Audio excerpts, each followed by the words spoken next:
Donc ce soir, nous allons parler de toxicité.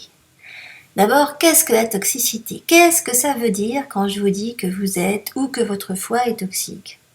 On parle beaucoup de foie en ce moment, c'est bientôt le printemps. Quand le printemps arrive, on parle foie, c'est normal. Donc il faut parler de toxicité. On va voir tout ça. Mais d'abord, pour ceux qui ne me connaissent pas, laissez-moi me présenter. Donc je suis Cécile Heller, je suis celle qui vous écrit des articles sur Club Équilibre Naturel. J'ai écrit pas mal de livres qui vous aident à éviter les médicaments et depuis quelques années maintenant, j'ai créé AromaPro, qui est mon école d'aromathérapie holistique en ligne, disponible 24 heures sur 24 donc. Et puis surtout, je suis aromathérapeute holistique formée à Hong Kong par Christine Saunders c'est la méthode anglaise d'ailleurs qui nous a été enseignée, celle de la méthode d'aromathérapie holistique qui est principalement enseignée par Robert Tisserand. Voilà, c'est ce que j'apprends sur AromaPro et ce que j'applique sur mes coachings en ligne. Donc aujourd'hui, on va parler toxicité et au menu, on va voir à quoi reconnaît-on qu'on est toxique, quels sont les effets de la toxicité sur l'organisme, comment on devient toxique, quelle est la principale source de toxicité, qu'est-ce qui fabrique un intestin hyperperméable, quelles sont les toxines à évacuer, comment se protéger de la toxicité. Alors voilà, on va commencer. En fait, vous êtes toxique lorsque votre corps ne peut plus métaboliser assez rapidement les choses, les particules, les molécules indésirables qu'il doit évacuer, ce qui se traduit en un endommagement et une mauvaise fonction des organes, des glandes, des cellules, etc. Donc comment tous ces tissus et cellules se retrouvent-ils endommagés? Eh bien principalement à cause de la rouille, qui est un produit d'oxydation qui affaiblit les cellules, les rend poreuses. Les cellules poreuses, ce sont des cellules qui fuient, donc qui laissent couler leur liquide intracellulaire, celui dans lequel elles ont leurs nutriments, et ça laisse aussi rentrer du liquide extracellulaire qui n'a rien à y faire, et donc ça ne devrait pas se produire et ça fait mourir la cellule. Voilà. Donc la toxicité, elle est issue de l'oxydation, on appelle ça stress oxydatif aussi, ça accélère la mort des cellules, mais ça ne s'arrête pas là. Il y a que si la toxicité accélère la mort des cellules, il y a des dommages secondaires, comme changer des cellules en radicaux libres. Il y a la réaction en chaîne d'oxydation sur tout l'organisme qui se met en route. Et ça, c'est un processus qui est similaire au feu qui démarre dans un buisson et qui finit par s'étendre sur toute la forêt. Qu'est-ce qui va mettre le feu au buisson? Eh bien, ce qu'on mange, boit, respire tous les jours. Voilà. C'est des toxines, des produits chimiques, etc., qu'on en soit conscient ou pas. Et notre monde actuel est toxique. Voilà, c'est une grosse source de tout ça. On peut difficilement passer au travers. C'est un monde qui fabrique toutes ces nouvelles épidémies de maladies nées de la toxicité et qui n'existaient pas du temps de nos grands-parents. Donc il ne faut pas sans arrêt se référer à ce qu'ont vécu ou pas vos grands-parents. C'était pas comparable du tout. Donc comment on devient toxique? Eh bien ces toxines et produits chimiques, donc on les trouve partout. Et une fois qu'elles sont dans notre système, en fonction de nos faiblesses, je dirais, de notre programmation génétique, il va falloir les faire sortir de notre système consciemment, méthodiquement, et si possible avant que ça entraîne un niveau vraiment dangereux de toxicité interne. Donc il y a les toxines exotoxines ou toxines venant de l'extérieur, qui viennent donc de cet environnement, et tout commence par le système digestif, parce que dès que le système digestif est attaqué, donc dès qu'on ne parvient plus à absorber les nutriments qui nous permettraient de balayer les toxines hors de notre organisme, on accumule la toxicité. C'est la même chose dès que notre corps n'est plus en état de se nettoyer tout seul avec ses propres moyens, et ça se passe à notre insu, parce qu'évidemment ça ne se sent pas, Et c'est pourquoi il n'est pas rare qu'on devienne toxique sans le savoir. Sauf que, bon, en général, on a quand même des petites manifestations, genre fatigue, genre tendance à l'anxiété, voire à la dépression. Les choses on perçoit tout de façon plus compliquée aussi. Et il y a souvent l'auto-immunité qui s'installe d'ailleurs à ce moment-là. Et donc ça prend en général des années à être identifié. Donc, pour rentrer dans les détails, voici ce qui se passe.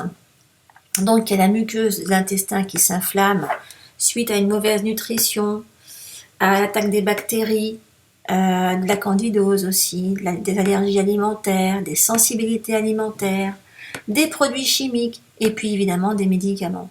Et tout ça, ça entraîne une fabrication d'endotoxines, donc des toxines qui viennent de l'intérieur et qui s'accumulent dans l'organisme. Donc pour vous donner un petit exemple, il y a le poisson. On peut s'imaginer une toxicité comme un bocal à poisson. Là, notre eau de bocal, elle est bien, elle est claire, on a le poisson, il est content, mais un poisson content, ça produit régulièrement des excréments, et ça pollue l'eau.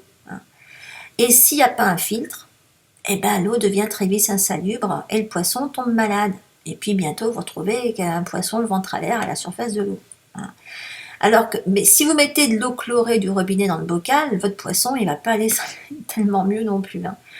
Le chlore, c'est un produit chimique, c'est une exotoxine que vous consommez peut-être sans doute sans y penser d'ailleurs tous les jours. Alors la principale source de toxicité, c'est ce qui arrive quand on a l'intestin endommagé. C'est un petit peu comme un filet de pêche dans lequel il y a des trous. C'est tellement fréquent que c'est devenu un syndrome. Un intestin perméable, oui, de toute façon, il faut qu'il soit perméable, mais jusqu'à un certain point. Alors, en détail, c'est que la muqueuse qui constitue la membrane externe de l'intestin, elle est très très très très fine. C'est du papier à cigarette. Et elle doit laisser passer des nutriments depuis le bol alimentaire en cours de digestion vers l'extérieur, dans la circulation sanguine. Et seulement les molécules d'une certaine taille peuvent passer. Alors, une fois qu'elles sont passées à travers la membrane, elles vont dans les vaisseaux sanguins, et elles vont être acheminées un petit peu partout, et entre autres jusqu'au foie. Et le foie, là, il traite des toxines d'ailleurs. Mais, alors, ce qui se passe, c'est quand on a un intestin hyperperméable, donc poreux, qui fuit, l'intestin est inflammé. On a une muqueuse intestinale donc endommagée. La muqueuse ne filtre plus les grosses molécules, celles qui devraient continuer leur descente vers le côlon. Et puis ces grosses molécules passent dans la circulation sanguine. Et les molécules, elles n'ont rien à faire dans la circulation sanguine. Alors là, elles se retrouvent en milieu étranger, en terrain interdit. Et c'est là qu'elles sont identifiées par le système immunitaire comme des envahisseurs à combattre. Et à chaque fois qu'une grosse molécule passe, le système immunitaire, il est stimulé, mais alors pour rien. En fait, il va même se dire, maintenant, les grosses molécules de poulet, c'est dangereux. Maintenant, j'ai compris, à chaque fois que du poulet arrive là, il faut le combattre. Donc l'inflammation, elle est stimulée à chaque fois qu'on va manger du poulet, elle va être entretenue, et le système immunitaire va s'affaiblir, et il va commencer à fonctionner n'importe comment. Et c'est là qu'il va fabriquer une forme d'auto-immunité. Il peut tout à fait se retourner contre les tissus sains, mais il y a surtout que on va avoir des grosses protéines qui ne vont pas être digérées. Et donc leur présence dans la circulation sanguine va déclencher des irritations, de l'inflammation, des nombreuses formes d'allergies, des déséquilibres auto-immunes et toutes les douleurs qui vont avec, malheureusement. Mais surtout, c'est un cercle vicieux. Parce que quand on parle de toxicité, on parle forcément de foie, et c'est le foie quand même qui récupère tout ce qui sort de l'intestin de façon anormale.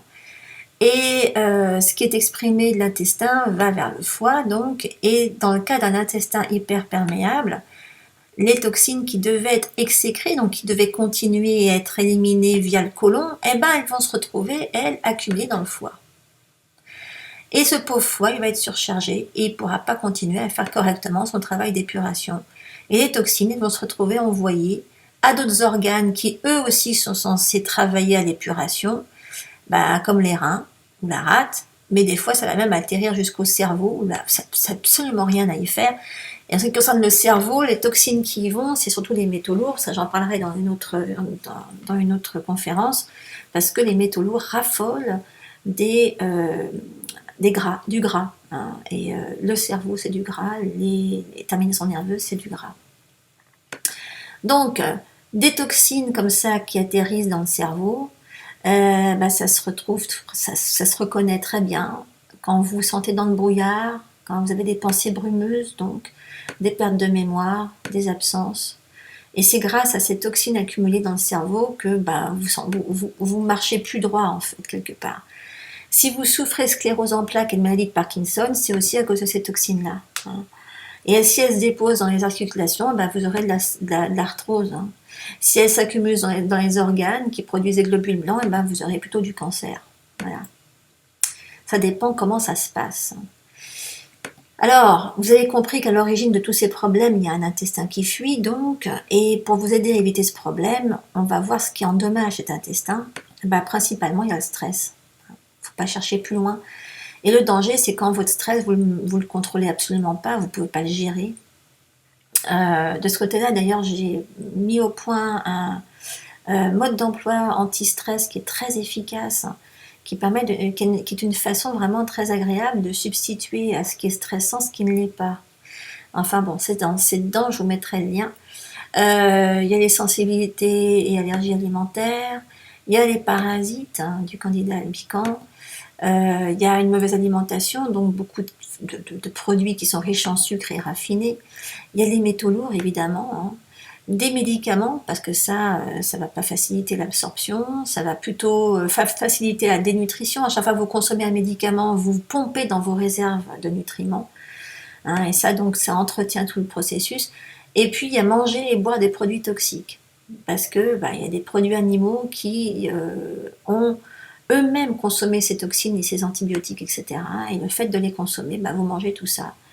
Donc, consommer des aliments acidifiants, ça entretient ces problèmes d'intestin, comme tout ce qui est trop cuit, tout ce qui est une mauvaise qualité est cuit, grillé, tout ce qui est produits laitiers, cuits, donc pasteurisés, les farines et les sucres raffinés, tout ça. Il faut consommer des aliments crus qui vont contrebalancer la consommation de produits morts, produits morts donc cuits. Les aliments cuits ne fournissent plus d'enzymes nécessaires à l'alimentation, à leur assimilation, donc il faut leur donner des enzymes via des produits crus et vivants. Si les aliments sont en plus pauvres en nutriments, ils ne font que polluer le système digestif et fatiguer tout l'organisme. Alors, il y a des toxines qu'il faut absolument éliminer, donc c'est plus facile. Quand vous le savez, vous pouvez éliminer des sources de toxines tout simplement en les substituant avec des choses qui ne sont pas toxiques. Donc les premières choses à virer de votre vie, c'est les médicaments. Et puis il y a des produits chimiques, évidemment, qu'on trouve partout. Il y a des additifs et des conservateurs, il y a des plastiques et des pesticides. Et puis il y a des métaux lourds surtout. Alors bon, là on les trouve... alors c'est vrai que souvent on peut ne pas faire autrement que de les respirer. Mais il y a quand même, on en trouve pas mal dans un tas de vaccins dont on n'a pas besoin, et ça peut être gravissime chez les enfants. Il y a l'alu, il y a le mercure, il y a l'alu, c'est vrai que la plupart du temps, les gens ont des problèmes de mercure, et il y a le cadmium. Mais ça, j'en parle dans une autre présentation. Alors, comment s'en protéger ? C'est vrai que c'est difficile d'échapper à l'air qu'on respire. Par contre, on peut agir sur la qualité de l'eau en filtrant et surtout agir sur la propreté de ce qu'on avale. Donc quand je parle de propreté, il ne s'agit pas de présence de microbes, je parle de présence de toxines. Donc, parce qu'un médicament, par exemple, ou le contenu d'un paquet de bonbons, c'est tout à fait hygiénique. Un verre de coca, c'est pareil, c'est hygiénique. Mais alors au niveau toxine, ça n'a absolument rien de bon pour l'organisme. Donc, il faut agir sur tous les fronts. Il faut donc limiter au maxi la consommation de produits toxiques, donc tous ceux qui favorisent la toxicité interne, donc médicaments, produits vides de nutriments, tout ce qui est industriel, coloré, chimique, etc. Il faut augmenter au maximum la consommation de ceux qui, eux, fournissent des nutriments, ceux qui vont aider les cellules à correctement fonctionner, à se nourrir et à se nettoyer. Donc ça veut dire tout ce qui est vivant, tout ce qui est jus, surtout de légumes.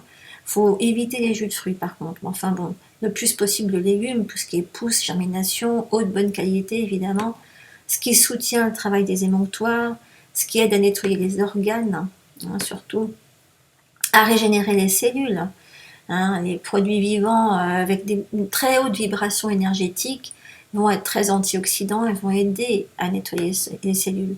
Et là-dedans, il y a le thé vert, les tisanes pour le foie, pour le rein, les jus de fruits et légumes, les huiles essentielles, ça fait partie de ça.